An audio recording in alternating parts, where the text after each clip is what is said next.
Hello and welcome to Everyone Dies. This week we're talking about the stigma that some people experience after a cancer diagnosis.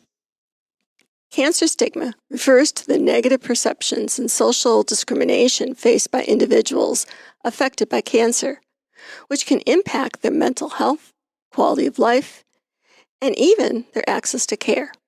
Our podcast discusses serious illness, dying, death, and bereavement.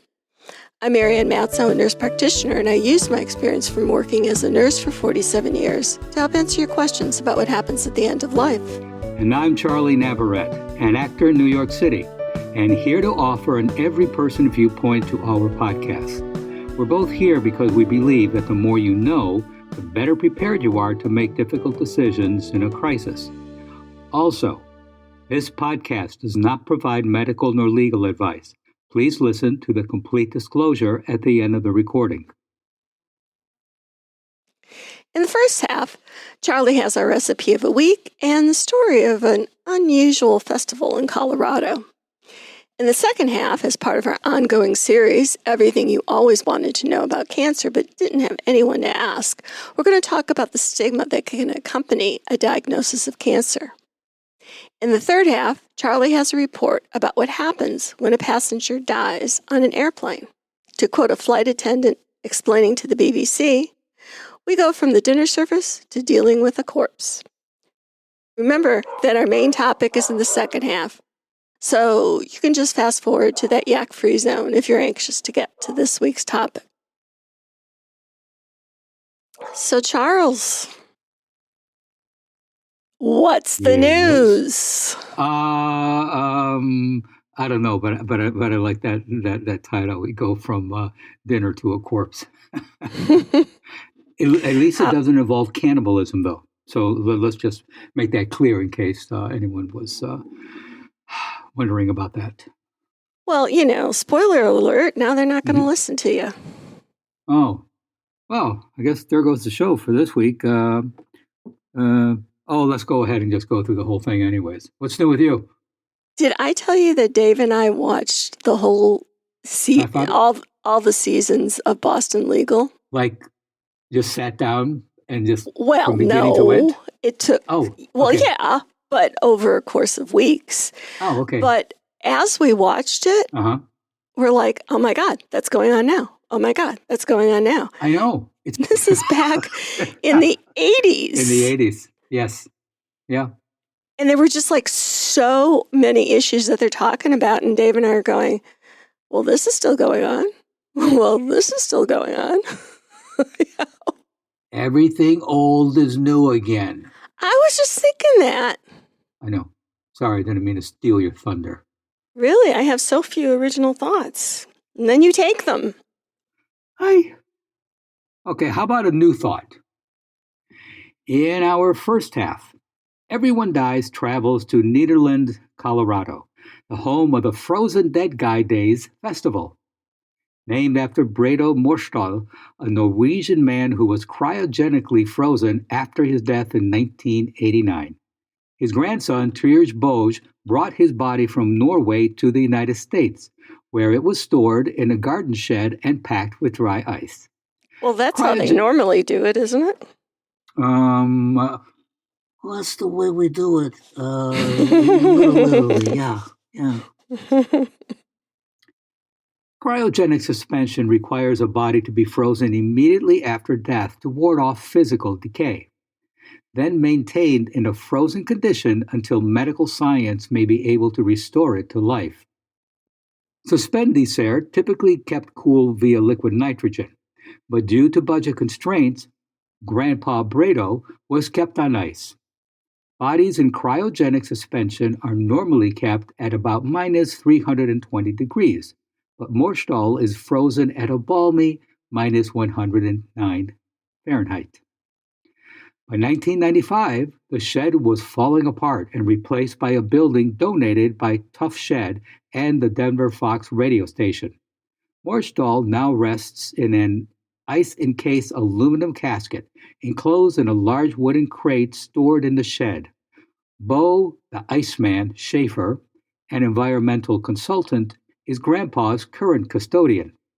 Once a month, Schaefer and two workers take 3/4 of a ton of dry ice from Denver to Nederland, open the homemade freezer box, fill it with ice, check morsel status, and then seal the shed back up again.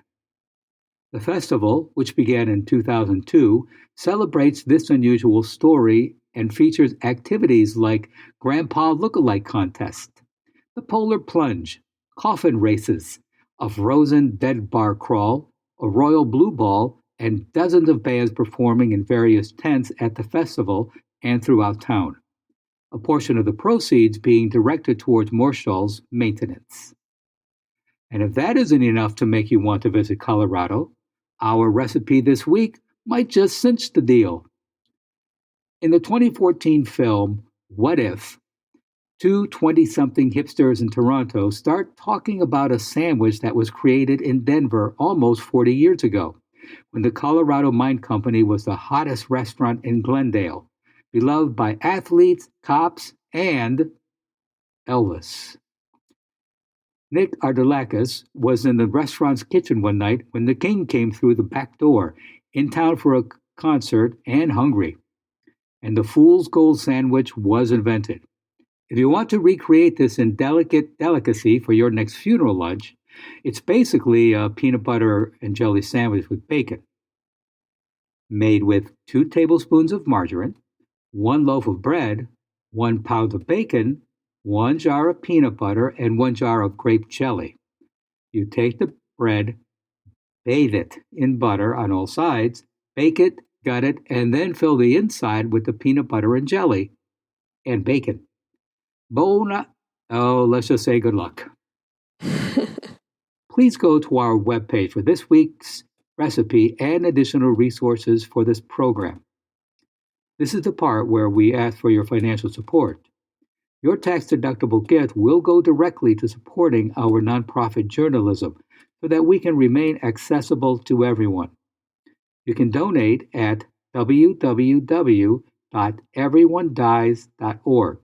That's every, the number 1, dies.org. Or at our site on Patreon under Everyone Dies. Marianne? Thanks, Charlie. The scientific study of stigma started in 1963 with research by Goffman, who defined stigma as the possession of some attribute which causes the individual to be classified within a discredited social category.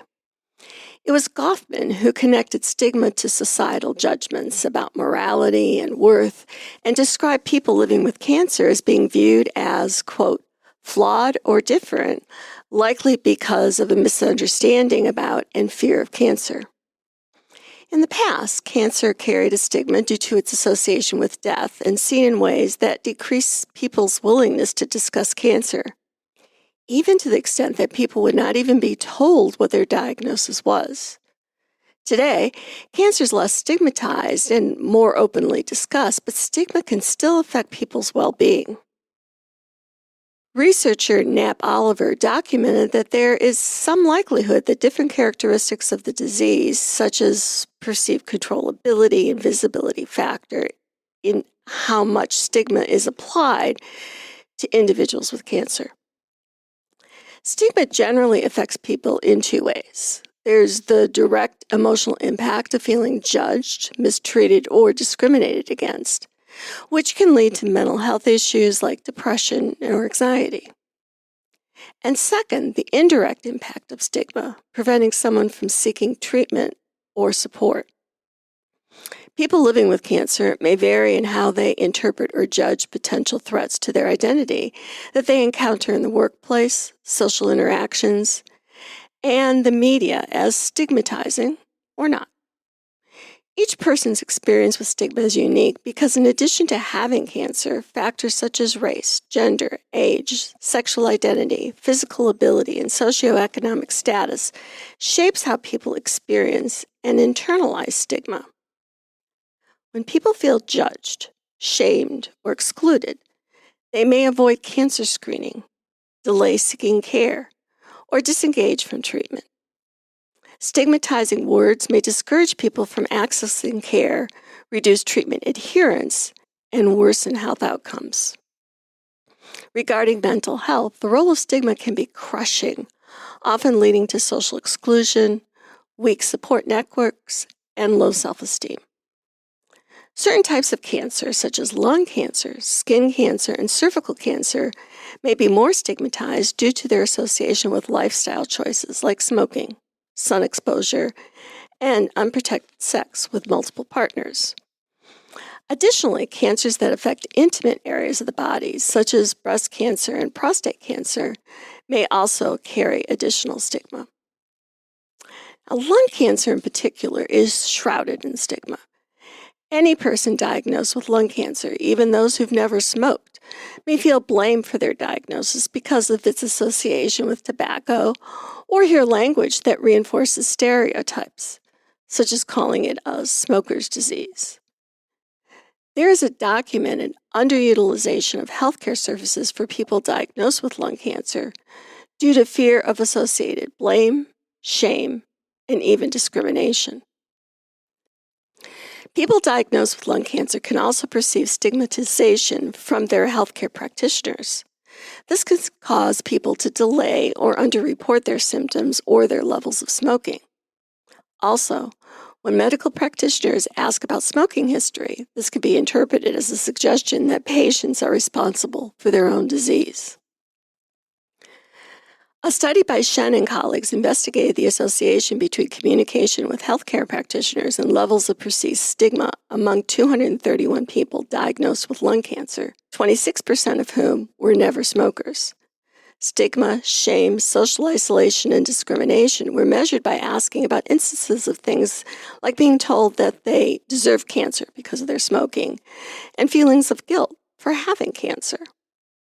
The results indicated that people perceived less stigma when healthcare practitioners communicated with them positively, explained things clearly and thoroughly, were good listeners, and showed respect.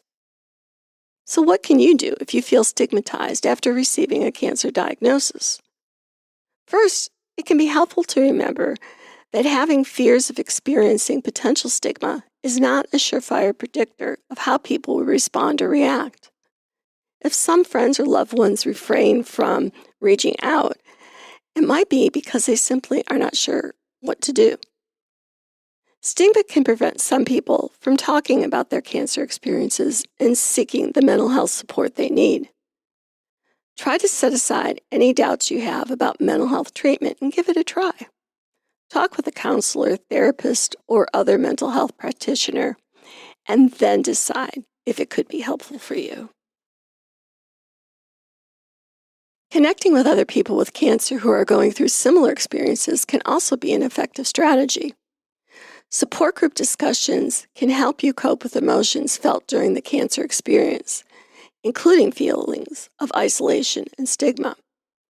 It's helpful to remember that there is no pressure to share. Even just listening to others is very useful. Online discussion forums are another source of support. They provide a sense of camaraderie and community and are accessible any time of the day or night, including when you're just lying in bed and not able to sleep. You can get up and read posts and find people with tips that they've tried. If you're navigating survivorship and worried about experiencing discrimination, rejection, or misjudgment, tell yourself to start small.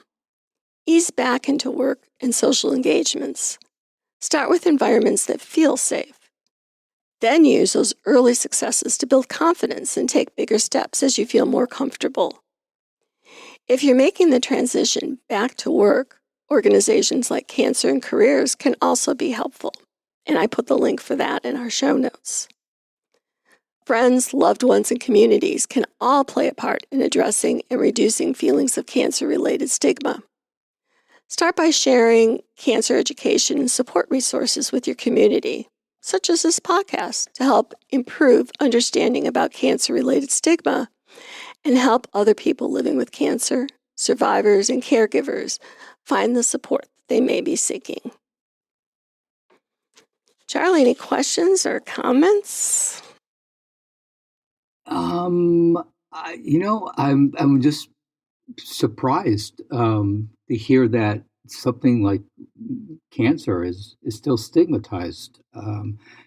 But as you were speaking, I did flash back to when I was a kid, and yes, and I remember people sometime in hushed tones talk about cancer, but I mean that's like decades ago. So I'm surprised to hear that even be an issue, that there would be people would be stigmatized by that.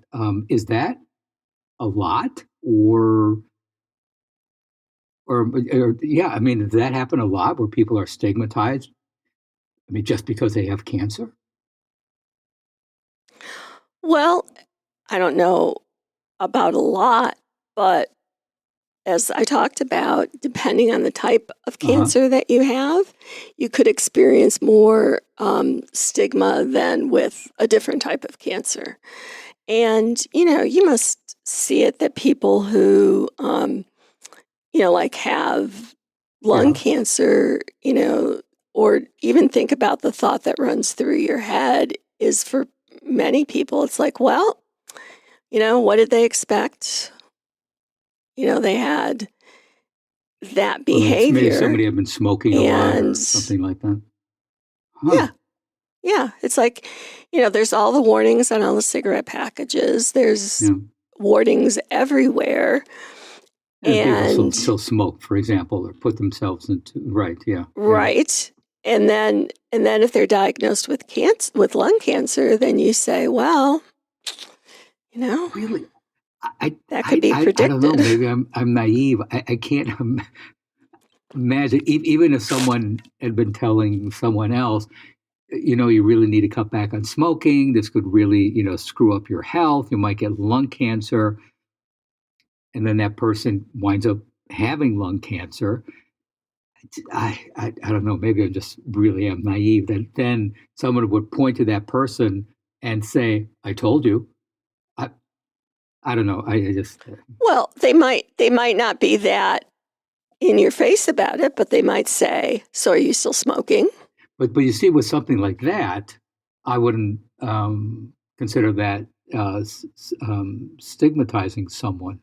It's but I see your point. I mean, there's also sorts of people around who, yeah. I'm sorry. I was just so Or surprised to hear that. or Yeah. people Uh-huh. or people or people who go out in the sun and don't ever wear sunscreen and get, really bad sunburns, and then, Right. down the road Yeah. they get skin Yeah. cancer. Well, you never wore a hat. Or You never wore sunscreen or your something like that. sunscreen. Yeah. Yeah. Do you see how it Do you happens? think that people themselves feel stigmatized? Again, not that necessarily people are pointing a finger and to what, like you said, well, gosh, you never wore sunscreen, but that sometimes just people stigmatize themselves. You see what I'm saying? Does that make sense? Yeah, yeah, Mm. absolutely that happens.